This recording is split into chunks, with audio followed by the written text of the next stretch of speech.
Duduk. Tadi adalah pernyataan langsung dari Wakil Presiden terpilih Gibran Rakabuming Raka yang menegaskan bahwa saat ini sudah mulai bagi tugas di antara Gibran Rakabuming Raka dan juga Prabowo Subianto. Nah, saya mau mengajak Mas Kirdi. Mas Kirdi, kalau kita lihat pertemuan-pertemuan seperti ini kemudian menegaskan bagi-bagi tugasnya, kemudian menegaskan juga kepada masyarakat ini program keberlanjutan. Nah, cara-cara seperti ini, komunikasi seperti ini yang Anda lihat, apa kemudian akan berdampak kepada masyarakat?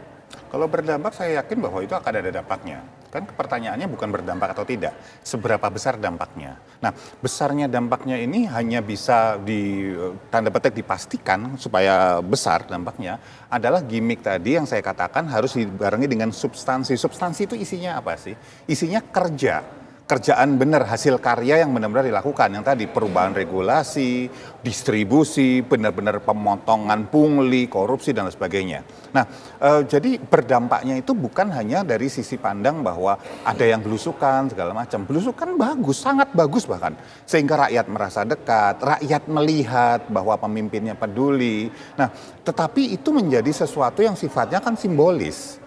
Nah, tadi berdampaknya adalah didukung substansi pekerjaan, karya, dan pembenahan semua aparatur negara di belakangnya. Seperti yang sudah dijanjikan oleh Pak Prabowo dan Mas Gibran dalam janji-janji politiknya. Oke, kalau Mas Umam bagaimana nih melihatnya tadi bagi-bagi tugas, kemudian akhirnya tadi Gibran sempat mengatakan bahwa setelah ini juga akan sowan ke Wakil Presiden.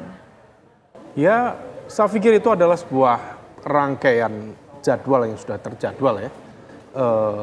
Kalau pertemuan dengan Wakil Presiden, saya pikir itu bobot politiknya tidak terlalu besar, dalam arti ini adalah sebuah ekspresi keberlanjutan, karena bagaimanapun juga hari ini hari penetapan oleh KPU, dan nanti posisi Wakil Presiden yang saat ini dijabat oleh Pak Kiai Ma'ruf Amin, kemudian nanti akan dilanjutkan oleh Gibran Rakabuming Raka. Maka dalam konteks ini adalah sebuah pertemuan yang sifatnya seremonial semata. Tetapi yang terpenting adalah bagaimana kemudian upaya konsolidasi kekuatan di internal koalisi pemerintahan mendatang. Kalau misal tadi disampaikan, kalau misal betul ya tadi Pak Prabowo akhirnya sudah sampai di kantor PKB, dan ini menjadi sinyal kuat bagi masuknya PKB di pemerintahan Prabowo Gibran, maka yang menjadi proses politik selanjutnya adalah negosiasi di masing-masing partai dengan presiden dan wakil presiden terpilih terkait dengan besaran angka kementerian dan juga jenis nomenklatur kementerian apa yang akan dijalankan oleh masing-masing kekuatan politik itu. Nah, oleh karena itu, kalau misal kita cermati itu, maka ini menjadi tugas PR tersendiri bagi presiden dan wakil presiden terpilih, dan tentu ada PR yang lain selain itu, yaitu terkait dengan bagaimana presiden dan wakil presiden terpilih Pak Prabowo dan Mas Gibran untuk tetap berdisiplin diri dalam bersikap, bermanuver dan mengambil langkah politik supaya kemudian tidak terjadi gejolak dalam proses transisi kepemimpinan ke depan. Ini penting karena bagaimanapun juga seringkali kemudian tercipta hal-hal yang tidak produktif, tidak perlu, dan oleh karena itu harus disiplin. Dan yang terakhir tentu terkait dengan konteks bagaimana Prabowo dan Gibran harus mampu menunjukkan political will yang serius untuk menjawab ketakutan, kekhawatiran dari sejumlah kalangan, terutama dari kalangan masyarakat sipil, terkait dengan tren kemunduran demokrasi. Mereka harus bisa meyakinkan bahwa tren kemunduran demokrasi tidak akan terjadi, dan itu harus dilakukan dengan pembuktian-pembuktian dalam konteks komitmen politik dan juga dalam konteks kebijakan publik yang memang betul-betul tetap memberikan ruang bagi oposisi yang produktif, memberikan kebebasan sipil atau civil liberties yang tetap produktif, sehingga mekanisme check and balances baik dalam konteks intraparlementer maupun ekstraparlementer bisa tetap terjaga dengan baik. Kalau misal itu bisa dilakukan, rasa-rasanya 60-70% kekuatan politik parlemen sudah cukup bagi pemerintahan baru untuk memulai the new administration. Kalau misal itu bisa dilakukan dan check and balances memadai, memberikan penghormatan yang layak kepada kekuatan politik yang memainkan peran sebagai oposisi dan civil liberties termasuk freedom of press dijaga, demokrasi kita harapkan bisa menghadirkan good governance, dan good governance kalau misal hadir akan menghadirkan public delivery service yang baik. Oke, baik. Saya juga mau tanya ke Mas Hanta Yuda. Mas Hanta Yuda, ini kan dinamika politiknya semakin dinamis nih tampaknya. Ke depannya Anda melihatnya seperti apa? Ya, pastilah akan semakin dinamis, Ana. Saya kira akan ada 3 tantangan politik yang akan dihadapi oleh Prabowo Gibran di awal pemerintahan. Paling tidak sekarang 6 bulan menuju pembentukan kabinet atau pelantikan. Satu, kita tahu pasti akan ada kemungkinan besar bertambahnya partai politik. Artinya secara kuantitas dia akan semakin besar. Ini menjadi kabar baik bagi Prabowo Gibran untuk lebih leluasa memerintah dan bisa menyukseskan agenda-agenda pemerintahannya, menyampaikan proposal ke DPR dan seterusnya. Tetapi di saat yang sama tantangannya itu dia berpotensi kalau kuantitasnya naik, kualitas soliditasnya juga berpotensi terganggu. Jadi jangan sampai terjadi koalisi yang bertambah besar tapi mengalami kerapuhan. Jadi kalau lama-lama rapuh bisa retak. Nah, ini yang harus diantisipasi. Perhatikan tidak hanya pendekatan jangan sampai terjebak pada kuantitas saja, tapi jaga juga soliditas koalisinya. Itu yang menjadi tantangan pertama. Yang kedua, karena berdatangnya tambahan PKB dan katakan Nasdem, itu kabar baik.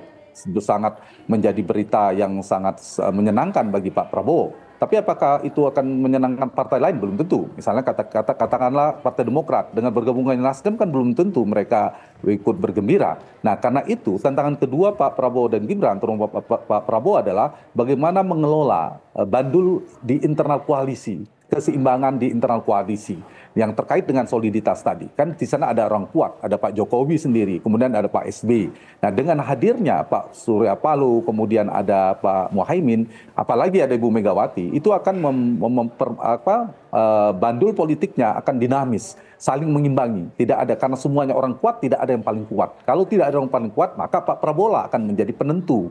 Kalau kemudian itu datang orang-orang kuat untuk mengimbangi yang sudah ada. Itu yang dijalankan strategi politik Pak Jokowi, itu seperti multipolar. Dibangun di dalam koalisi, ada orang kuat, ada Pak Luhut di sana, kemudian ada Pak Surya Paloh di dalam koalisi dan lain sebagainya, termasuk ada Pak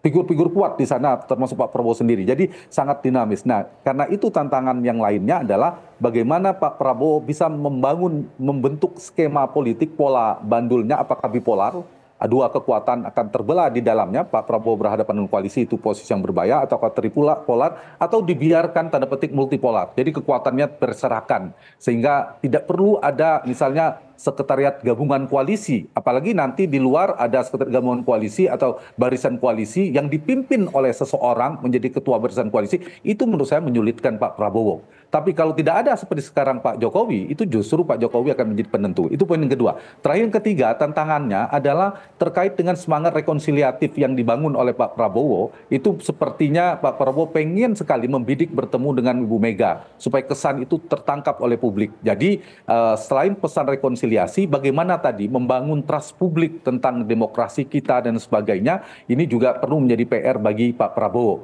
Nah, pidato hari ini, pidato yang disampaikan oleh Pak Prabowo, pidato kemenangan penetapan hari ini, itu adalah selain dua hal. Satu, mengirim pesan rekonsiliasi persatuan nasional. Yang kedua, mengakomodir, politik akomodatif, mengajak semua untuk bergabung dari sisi politik. Dua hal itu yang paling kuat pesan yang dikirim oleh Pak Prabowo, dan itu sekaligus menjadi PR besar, tantangan juga seperti yang saya katakan 3 poin tadi. Dan di sisi yang lain, kita tetap mengapresiasi Pak Prabowo, mengajak semuanya, mengapresiasi Anies Baswedan yang hadir pada hari ini dan menerima, sudah mengatakan ini ujung dari kontestasi nasional, dan mudah-mudahan ke depan terbentuklah pemerintahan yang efektif dan kuat.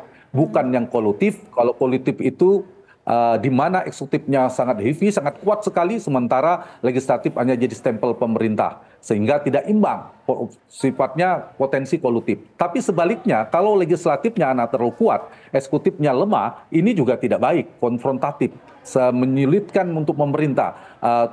Kerap mengalami kuldesak, jalan buntu, sulit untuk memerintah. Itu terjadi misalnya pemerintahan Pak almarhum Gus Dur misalnya. Kita tidak menghendaki itu juga.